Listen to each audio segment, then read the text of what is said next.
ইমান ভাল লাগিছে আজি আমাৰ এই নয়পৰীয়া বসতি প্ৰধান অঞ্চলত ইমান ধুনীয়াকৈ কৃষ্ণৰ ৰাস হৈছে হয়নে নাই ভাল লাগিছে নাই লাগিছে আমাৰ হিন্দু ধৰ্মৰ আমাৰ অসমীয়া মানুহৰ আৰাধ্য দেৱতা কৃষ্ণ শ্ৰী শ্ৰী কৃষ্ণ হয়নে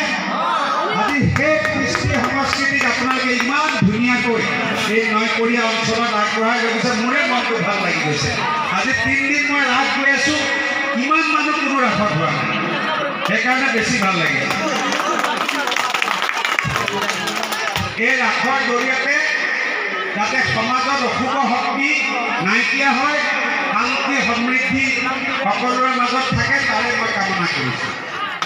আৰু আপোনালোকৰ এই মঞ্চখনত অলপ ভালকৈ বনাব পৰাকৈ কিবা এটা মই অনুদান দি 2-3 মাহ লাগে আহি পাওঁতে মই সেইটো আজি আপোনালোকক ঘোষণা কৰিম ধন্যবাদ থ্যাংক ইউ অহাবাৰ আপোনালোকে ৰাজ পাতিবনে নাপাতে পাতিম পাতিব অসমীয়া চিনেমা এক্ট্ৰেছ মাতি দিব লাগিব নেকি কাৰোবাক মাতি দিব লাগিব নেকি লাগিব ঠিক আছে অহাবাৰ মই মাতি দিম হ'ব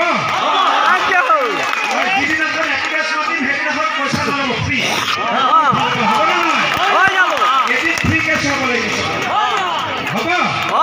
মই বেছি দীঘলীয়া নকৰোঁ আপোনালোকে ৰাস চাব আহিছে মই এতিয়া 25,000 টকা এখন চেক আমাৰ ৰাস কমিটি আমাৰ তৰফৰ পৰা এতিয়া প্ৰদান কৰিম আৰু মই সকলোৰে আশীৰ্বাদ বিচাৰি বক্তব্য সামৰি লৈছোঁ ধন্যবাদ